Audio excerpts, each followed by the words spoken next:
Hello बच्चों, कैसे हो सभी। जैसा कि आपको पता है लास्ट टाइम हमने डिस्कस किया था प्रॉपर्टीज़ ऑफ चार्ज। तो कुछ बच्चों की क्यूरीज थी, पहले उसको ले लेते हैं, फिर जो हमारा आज का टॉपिक है वो है coulomb law in scalar form.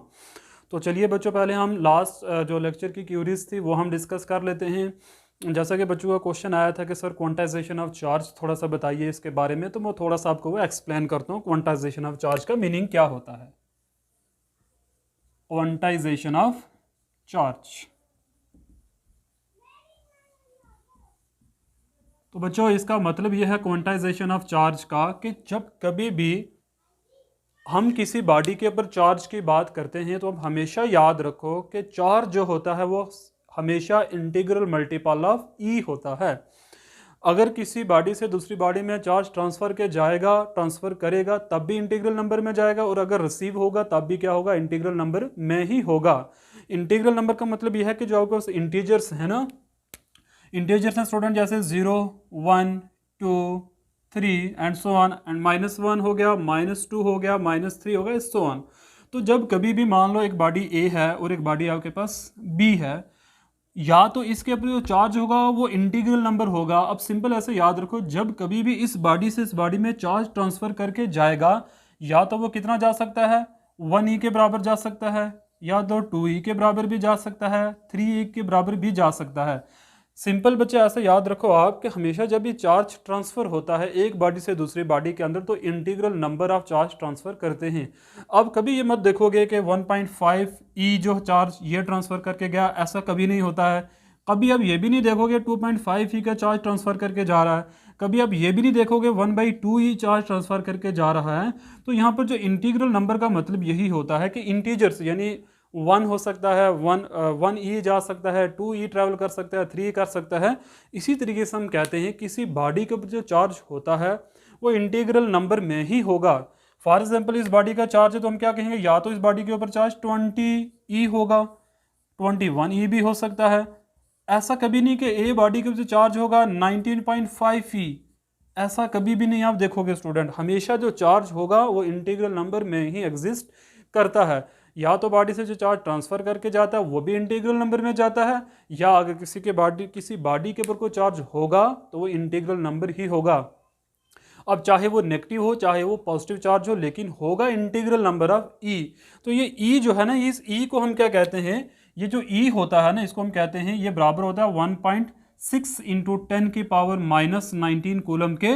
और ये हमारा होता है एलिमेंट्री चार्ज। ये क्या होता है, एलिमेंट्री चार्ज। इसका मतलब ये चार्ज ऑन इलेक्ट्रॉन और प्रोटॉन, यानी जो इलेक्ट्रॉन या प्रोटॉन के ऊपर जो चार्ज होता है उसी को हम बोलते हैं एलिमेंट्री चार्ज हम कहते हैं। तो आपने देखा होगा स्टूडेंट कि जो मैंने क्वांटाइजेशन ऑफ चार्ज की जो एक्सप्रेशन आपको करवाई थी, जरा याद करिए, तो वो ये वाली थी, Q equal to plus minus N into E थी। क्यू जो है ये है total charge of the body, N यहाँ पर क्या है इंटीग्रल मल्टीपल्स, और ई क्या है एलिमेंट्री चार्ज।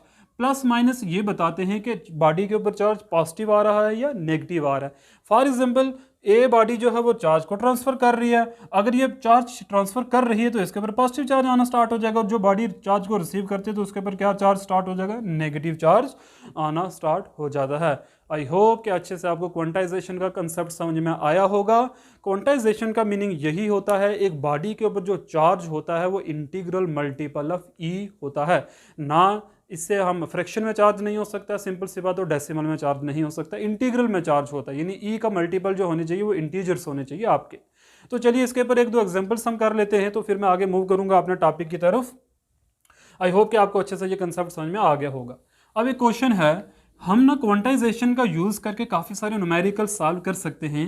फॉर एग्जाम्पल एक क्वेश्चन हमारे पास आता है स्टूडेंट कि बताइए इस क्वेश्चन में अगर आप देखो तो हम यहाँ पर क्या क्या मालूम कर सकते हैं। एक तो देखो ई तो फिक्स है आपका ना, ई यहाँ पर जो है वो फिक्स रहेगा। हम यहाँ पर देखो फार्मूले में हम यहाँ पर दो चीज़ें मालूम कर सकते हैं। अगर आपको क्यू दे रखा है तो आप नंबर ऑफ चार्ज बता सकते हो, यानी नंबर ऑफ इलेक्ट्रॉन और प्रोटॉन उसके ऊपर कितने हैं। या अगर आपको नंबर दे रखा है तो आप मालूम कर सकते हो आपके पास टोटल चार्ज बॉडी के ऊपर कितना आ सकता है। तो इसी तरीके से क्वेश्चन है स्टूडेंट वो सॉल्व करते हैं। क्वेश्चन ये आता है कि एक बॉडी है उसके ऊपर 20 नंबर ऑफ एक्सेस इलेक्ट्रॉन आते हैं। How many number of electron, 20 number of excess electron आते हैं। तो बताइए उस बॉडी पर चार्ज कितना होगा। तो देखो यहाँ पर इस क्वेश्चन में, क्वेश्चन क्या स्टूडेंट हमारे पास, हमें क्या कैलकुलेट करना है, कैलकुलेट द चार्ज। हमें चार्ज को कैलकुलेट करना है और गिवन क्या दे रखा है, calculate the charge on a body. एक बॉडी के ऊपर हमें चार्ज को कैलकुलेट करना है जब इफ अगर क्या है 20 एक्सेस इलेक्ट्रॉन है, कितना है एक्सेस का मतलब है 20 ज्यादा इलेक्ट्रॉन्स के ऊपर आ जाते हैं, 20 excess number of electrons, number of electron. तो हमें क्या कैलकुलेट करना है, चार्ज। तो हम किसका यूज करेंगे, क्वांटाइजेशन का। तो क्वांटाइजेशन क्या कहती है बच्चों, देखो जरा ध्यान से, क्यू जो है वो बराबर किसके होता है, प्लस माइनस एन इंटू ई के। अब यहां पर आपको क्या दे रखा है, एन दे रखा है, वो कितना है 20 इलेक्ट्रॉन्स, कितना दे रखा है 20 इलेक्ट्रॉन दे रखा है। ई की वैल्यू तो हमेशा फिक्स रहती है, ई थोड़ा ना बदलता है, वो तो एलिमेंट्री चार्ज है, तो कांस्टेंट है 1.67 इंटू 10 के पावर माइनस 19 कूलम, सॉरी 1.602 होता है स्टूडेंट, 1.602 इंटू 10 की पावर माइनस 19 कूलम। अब यहां तक लिखो, फिर आगे चलते हैं।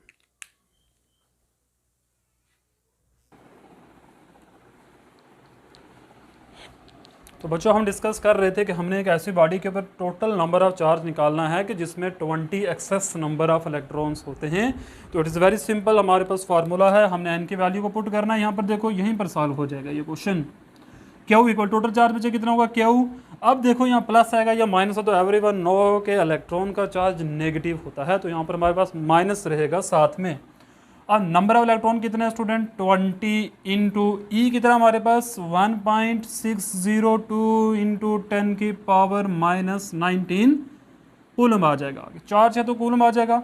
तो जब स्टूडेंट हम इसको सॉल्व करेंगे तो व्हाट वी गेट, तो इट इज़ वेरी सिंपल, आप 20 को इससे मल्टीप्लाई करिए तो क्या आ जाएगा, देखो 20 को 2 से करोगे तो 40 आएगा, तो 0 4 कैरी, 20 को 0 से करेंगे तो 0 और 4 कैरी आ जाएगा, यहाँ पर 4 आ जाएगा, फिर 20 को 6 से करेंगे तो आएगा 120, तो 120 में 0 आएगा तो 12 कैरी आ जाएगा, 20 को 1 से करेंगे तो 12 और 20 को 1 से करेंगे तो 20 आएगा और कैरी कितना आ जाएगा 12 हमारे पास।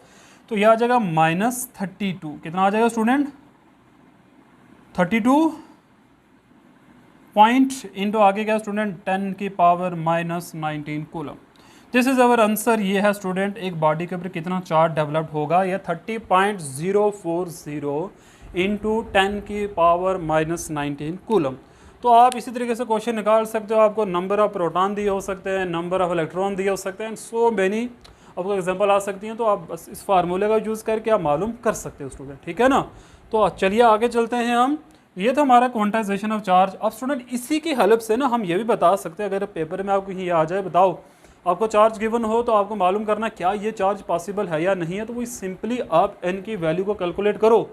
अगर आपका एन इंटीजर आता है, अगर एन क्या आता है इंटीजर 0 1 2 3 में से कुछ भी नंबर आ सकता है इंटीजर, तो यस इट इज़ पॉसिबल। अगर आपका जो नंबर है वो सॉल्व होकर अगर क्या आ रहा है, डेसिमल आ रहा है, फ्रैक्शन में आ रहा है, या कुछ भी आ सकता है विदाउट इंटीजर, तो उस वक्त आपने सिंपल इतना कहना है ये चार्ज पॉसिबल नहीं है।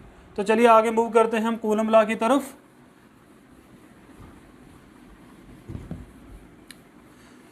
Coulomb law in scalar form हम डिस्कस करेंगे।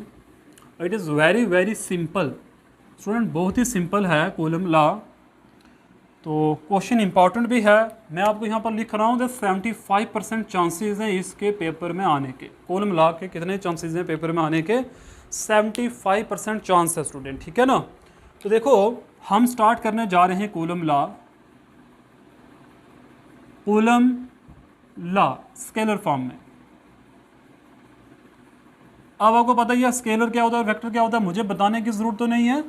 स्केलर जिसमें ऑनली मैग्नीट्यूड की बात की जाएगी तो वो हमारे पास स्केलर हो जाएगा, और जिसमें डायरेक्शन भी ऐड हो जाएगा तो उसमें हम क्या कहेंगे, वो वेक्टर है। तो कॉलम लॉ की हमारे पास दो फॉर्म से स्टूडेंट, एक स्केलर फॉर्म में है और दूसरा किस में है, वेक्टर फॉर्म में होता है। तो चलिए पहले हम स्केलर फॉर्म डिस्कस कर लेते हैं। अब थोड़ा सा हम बैकग्राउंड पहले देख लेते हैं कॉलम लॉ का। तो स्टूडेंट याद रखना कि जिस तरीके से ना न्यूटन लॉ ऑफ ग्रेविटेशन है, वो लॉ क्या करता है, वो दो मैसिव ऑब्जेक्ट के बीच में फोर्स को कैलकुलेट करता है। वो लॉ जो है न्यूटन ने जो लॉ दिया था वो क्या करता है, एनी टू मैसिव ऑब्जेक्ट के बीच में जितनी भी फोर्स होती है वो उसको क्या करता है, कैलकुलेट करता है। बट कूलम लॉ उसी तरीके से इन द सेम मैनर ये दो चार्जेस के बीच में किसको कैलकुलेट कर रहा, फोर्स को कैलकुलेट करता है। वो कैलकुलेट करता है दो मैसिव के बीच में, उससे कहते हैं हम ग्रेविटेशनल फोर्स, और ये कैलकुलेट करता है बिटवीन टू चार्जेस के बीच में फोर्स, और इस फोर्स को हम कहते हैं कूलम्स फोर्स कहते हैं, या सिंपल में अगर हो तो उसको कहते हैं इलेक्ट्रोस्टैटिक फोर्स। जो दो चार्जेस के बीच में जो फोर्स कैलकुलेट करते हैं उसे हम क्या कहते हैं, इलेक्ट्रोस्टैटिक फोर्स। तो ये इलेक्ट्रोस्टैटिक फोर्स के बारे में किसने बताया था, कूलम्स ने हमें बताया था। तो चलो आगे हम मूव करते हैं इसकी तरफ। इसकी स्टेटमेंट पहले देख लो आप, स्टेटमेंट क्या है।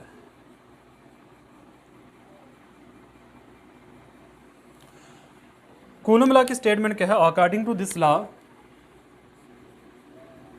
According to this law the force of interaction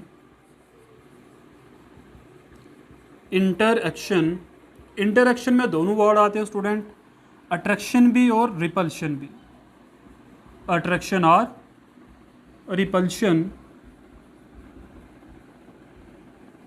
the force of interaction between any two charges, between any two point charge हम बात कर रहे हैं, between any two point charges is directly proportional to the product of charges, directly proportional to the product of charges। Very simple. Coulomb's law ने क्या कहा कि दो चार्जेस में जो फोर्स होती है वो डायरेक्टली डिपेंड करती है दो चार्जेस के प्रोडक्ट के ऊपर, एंड और क्या करती है, एंड इन्वर्सली, और इन्वर्सली प्रोपोर्शनल होती है किसके, inversely proportional to the square of distance between them. Okay तो ये है हमारे पास कूलम लॉ की स्टेटमेंट। ये स्टेटमेंट ये कहती है कि अगर आपके पास दो चार्जेस हैं, आपने उनको कुछ डिस्टेंस के साथ सेपरेट करके रखा हुआ है, तो उनमें जो फोर्स ऑफ इंटरएक्शन होगी यानी अट्रैक्शन या रिपल्शन जो होगी वो डिपेंड किस पर करती है, वो तो डिपेंड करती है दोनों चार्जेस की मल्टीप्लाइकेशन के ऊपर, और इन्वर्सली डिपेंड करती है दोनों के बीच की जो दूरी है उसके स्क्वायर के ऊपर। तो वेरी सिंपल, मैं एक बार रीड कर रहा हूँ। The force of interaction between any two point charge is directly proportional to the product of charges and inversely proportional to the square of distance between them। जो दोनों के बीच की दूरी है ना, उसका जो भी डिस्टेंस होगा उसका स्क्वायर कर दो, तो इन्वर्सली इस चीज़ पर वो डिपेंड करती है, फोर्स इस चीज़ पर डिपेंड करती है स्टूडेंट। ठीक है, तो आप ये लिखो, फिर हम आगे मूव करते हैं इसकी। अब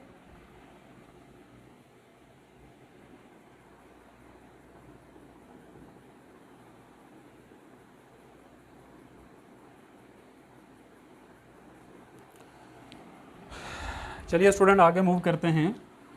स्टेटमेंट आई थिंक आपको समझ में आ चुकी होगी, वेरी सिंपल स्टेटमेंट है। अब इसके ना मैं फिगर से आपको समझाता हूँ ये क्या है और क्या नहीं।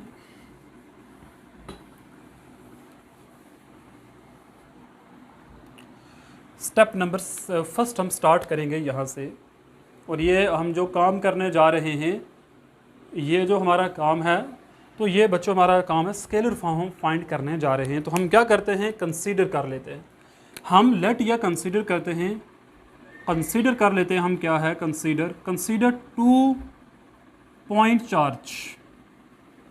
हमारे पास 2 पॉइंट चार्जेस हैं, ए का नाम हम Q1 रख लें एंड Q2। फर्स्ट स्टेप में हम बच्चे क्या करने जा रहे हैं, हमने 2 पॉइंट चार्जेस ले लिए, एक का नाम Q1 रखा, एक का नाम क्या रख लिया हमने, Q2, और सेपरेट हम इसको करते हैं सेपरेटेड बाय अ डिस्टेंस, और डिस्टेंस से हमने दोनों को क्या कर दिया, सेपरेट कर दिया है। फिर से सुन लो, मैं एक फिगर ड्रा कर रहा हूँ, यहाँ पर एक फिगर ड्रा कर लेते हैं हम। मान लो यहाँ पर मेरे पास एक चार्ज है जिसका नाम हमने Q1 ले लिया, एक यहाँ पर थोड़ी दूरी पर चार्ज है जिसका नाम क्या रख लिया हमने Q2, और दोनों के बीच की दूरी कितनी है R डिस्टेंस है। तो अब बताइए यहाँ पर जो फोर्स होगी, फोर्स ऑफ इंटरेक्शन होगी, वो किसके बराबर होगी यहाँ पर। Then by Coulomb's law, Coulomb law क्या कहता है, कूलम्स लॉ, मान लो फोर्स कितनी है आपके पास F है, तो वो डायरेक्टली डिपेंड किस पर करेगी, Q1 मल्टीप्लाई बाई Q2 पर डिपेंड करेगी। यही मैंने आपको बताया है कि जो फोर्स है वो डायरेक्टली प्रोपोर्शनल होगी किसके, product of the two charges के, यानी Q1 को Q2 से मल्टीप्लाई करो, ये किस पर डिपेंड करेगा, डायरेक्टली फोर्स। यानी जितने ज़्यादा बड़ा चार्ज, मैग्नीट्यूड का चार्ज आप ले लोगे उतनी ज़्यादा फोर्स होगी। स्टूडेंट्स सोचो ना आप, ये दो चार्जेस हैं, अगर ये ज़्यादा मैग्नीट्यूड के होंगे तो जो फोर्स ऑफ इंटरेक्शन होगी वह ज़्यादा होगी इन दोनों के बीच में। और इन्वर्सली जो डिपेंड करते हैं वो किस पर डिपेंड करते हैं, ये फोर्स जो है वह इन्वर्सली डिपेंड किस पर करता है, जो भी डिस्टेंस है उसका क्या कर दो आप, सिक्योर कर दो। मान लो ये इक्वेशन फर्स्ट थी, ये इक्वेशन कौन सी आपके पास सेकंड है। तो यहाँ से समझ में आता है अगर चार्ज दूर होंगे, मान लो ये चार्ज यहाँ से और दूर हो जाता है, ये जितना R इंक्रीज करेगा उतनी फोर्स डिक्रीज करती रहेगी, और किस पावर से, पावर 2 के साथ डिक्रीज करेगी स्टूडेंट, बिकॉज यहाँ पर पावर में कितना है 2। तो जितना डिस्टेंस ज़्यादा होता जाएगा उतनी फोर्स दो चार्जेस के बीच में रिड्यूस करती रहेगी, डिक्रीज करती रहेगी। इन दोनों को अगर हम कंबाइन करें तो हम क्या लिख सकते हैं, मैं यहाँ पर सॉल्व कर रहा हूँ आगे, कंबाइनिंग फर्स्ट एंड सेकंड। हम अब कंबाइन करते हैं फर्स्ट एंड सेकंड को, तो व्हाट वी गेट, फोर्स जो है वो डायरेक्टली डिपेंड कर रही है Q1 इंटू Q2 पर, और इन्वर्सली किस पर करती है, R स्क्वायर पर। तो हम यहाँ से क्या लिख सकते हैं, F equal to some constant K into Q1 into Q2 divide by R का square. This is the scalar form of Coulomb law. ये है हमारे पास scalar form of Coulomb law. अब हम यहाँ पर थोड़ी सी बस K के बारे में बात करेंगे, ये K हमारा क्या है। मैं यहाँ से रब करने जा रहा हूँ इसको, फिगर आप बना लेना, ये वाली फिगर जो मैंने बनाई थी। तो बच्चों ये जो K है, इस K को हम क्या कहते हैं, where K is known as, K जो हमारे पास है इसको हम क्या कहते हैं, कूलम्स कांस्टेंट कहते हैं। क्या कहते हैं, कूलम्स कांस्टेंट। ये जो K है, इस K को हमने क्या नाम दिया, ये K हमारा क्या है, कूलम्स कांस्टेंट है। अब ये जो K है ना, ये इसकी वैल्यू क्या है, तो इन SI सिस्टम के अंदर अगर हम बात करें, इन SI सिस्टम के अंदर K जो है, K इसको हम क्या डिफाइन करते हैं, K बराबर होता है 1/4 पाई इंटू एप्सिलॉन के बराबर K होता है स्टूडेंट। K जो है 1/4 पाई एप्सिलॉन के बराबर होता है। अब ये जो एप्सिलॉन है ये बराबर किसके होता है, ये बराबर होता है epsilon naught into epsilon R के, epsilon naught into epsilon R के। एप्सिलॉन नॉट होता है एब्सोल्यूट इलेक्ट्रिकल परमिटिविटी इन फ्री स्पेस, और ER हमारे पास होता है relative electrical permittivity in a medium. तो यहाँ पर मैं लिख रहा हूँ, आप लिख लो इस बात को, क्या है ये, absolute electrical permittivity, absolute electrical permittivity आ गई। और एप्सिलॉन R हमारा क्या है, relative electrical permittivity, electrical permittivity of a medium. Okay, एक है आपके पास एब्सोल्यूट इलेक्ट्रिकल परमिटिविटी, दूसरी है आपके पास रिलेटिव इलेक्ट्रिकल परमिटिविटी। तो बच्चों अब देखो जो हमारे पास कूलम्स लॉ है वो कौन सी फॉर्म लेने वाला है, यहाँ पर मैं यहाँ पर ऊपर डिस्कस करने जा रहा हूँ। अब एक बात याद रखो, SI सिस्टम के अंदर, या हम ER की अगर बात करें, इन SI सिस्टम के अंदर ना, अब सिंपल मैं लिख रहा हूँ, ये जो ER है ना आपका, इसकी वैल्यू हम 1 ले लेते हैं, कहाँ पर, इन वैक्यूम के अंदर या फ्री स्पेस में अगर हम बात करें, तो ये जो ER है हमारे पास, ये किसके बराबर होता है स्टूडेंट, 1 के बराबर। तो K किसके बराबर हो जाएगा, 1/4 पाई इंटू एप्सिलॉन नॉट के बराबर हो जाता है। अब अगर हमने चार्जेस को ऐसी जगह पर प्लेस करके रखा हुआ है कि उसके बीच में या तो फ्री स्पेस है या तो वैक्यूम है, उस केस में हमारा कूलम लॉ क्या होगा, तो चलिए देखते हैं उस बात को हम। तो मैं ये रब कर रहा हूँ नीचे से सारा। अब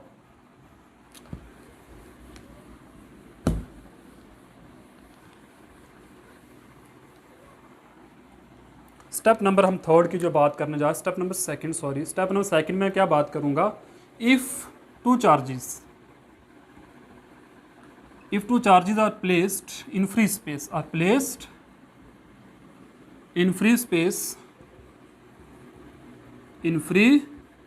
स्पेस देन कूलम लॉ आपका कैसा होगा, देन कूलम्स लॉ इज क्या हो जाएगा, इस फॉर्म में स्टूडेंट आ जाएगा आपका कूलम लॉ। क्या हो जाएगा, ये देखो हमने जो k की वैल्यू निकाली है ये फ्री स्पेस की वैल्यू, तो हम यही वैल्यू डाल देंगे। f किसके बराबर होगा, अभी जो हमने फार्मूला पढ़ा था k into Q1 into Q2 divide by r का स्क्वायर, तो यहाँ पर जो f है वो बराबर हो जाएगा k की वैल्यू ये वाली डाल दो तो क्या आ जाएगा 1/4 pi epsilon naught into Q1 into Q2 divide by r का स्क्वायर। तो स्टूडेंट ये जो फॉर्म है कूलम लॉ की, ये कौन सी फॉर्म है, ये फ्री स्पेस में कौन सी है, ये फ्री स्पेस वाली फॉर्म है कूलम लॉ की। याद रखो जब दो चार्जेस के बीच में वैक्यूम है कोई भी मीडियम नहीं है, उस वक्त कूलम लॉ की ये वाली फॉर्म हमारे पास सामने आती है। दूसरे केस में क्या है, अगर दो चार्जेस को हम ना फ्री स्पेस में नहीं किसी मीडियम में प्लेस कर दे, यानी दो चार्जेस के बीच में मीडियम है, उस वक्त आपका कूलम लॉ कैसा दिखता है, तो चलो उसकी भी बात कर लेते हैं हम। आई होप कि आपने ये लिख रहा, मैं यहीं से स्टार्ट करूँगा। ये हमारे पास फर्स्ट पार्ट था जब दो चार्जेस के बीच में फ्री स्पेस होगी। अब सेकंड क्या है स्टूडेंट, यहीं से if two charges are placed in a medium, free space नहीं। अब हम इसको अगर किसी मीडियम में प्लेस कर दें तो मीडियम में हमारे पास क्या होगा, ER1 के बराबर नहीं होगा। अगर ER1 नहीं होगा तो यहाँ पर ये एप्सिलॉन ही रहेगा। तो मैं इसको भी चेंज करूँगा, आपने यहाँ से भी ध्यान रखना है। हम यहीं से चेंज करेंगे स्टूडेंट, मैं ऊपर से भी इसको मिटा रहा हूँ, यहाँ से मैं इसको मिटाऊँगा। अगर हमने क्या कर दिया, हमने दो चार्जेस के बीच में मीडियम रखा, तो उस वक्त जो k है वो k क्या हो जाएगा 1/4 पाई एप्सिलॉन। सिंपल क्या हो जाएगा, एप्सिलॉन हो जाएगा। ओके, अब यहाँ पर जो हमारे पास कूलम लॉ आ जाएगा वो क्या आ जाएगा, कूलम्स लॉ जो है वो क्या आ जाएगा हमारे पास, F इक्वल टू k की जगह क्या आ जाएगा 1/4 pi epsilon into Q1 into Q2 divide by r का स्क्वायर। हम इसको ऐसे भी लिख सकते हैं, F equal to 1/4 pi epsilon किसके बराबर होता है, epsilon naught into epsilon r के into Q1 divide by Q2 divide by r का स्क्वायर। तो स्टूडेंट ये है आपका कूलम लॉ, किस फॉर्म में, किसी मीडियम की फॉर्म में। एप्सिलॉन r की डिफरेंट वैल्यूज होती है, वो मीडियम पर डिपेंड करती हैं। एप्सिलॉन नॉट हमारे पास एक कांस्टेंट है। नेक्स्ट लेक्चर में ना हम एप्सिलॉन नॉट की और k की बात करेंगे।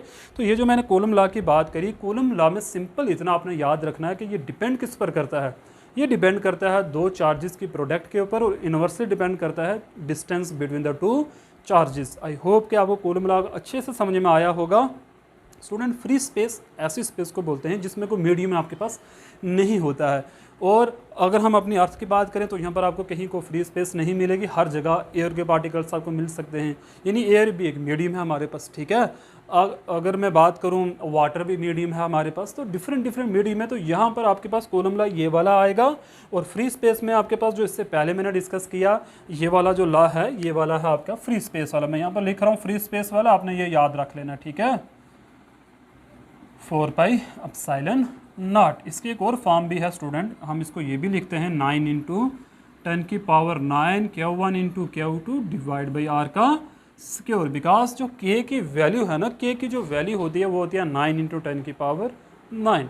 ओके स्टूडेंट, आज हम इतना ही रखेंगे। अगर किसी को कोई क्वेश्चन पूछना है तो आप फ्रीली मुझे पूछ सकते हो। Okay, thank you very much.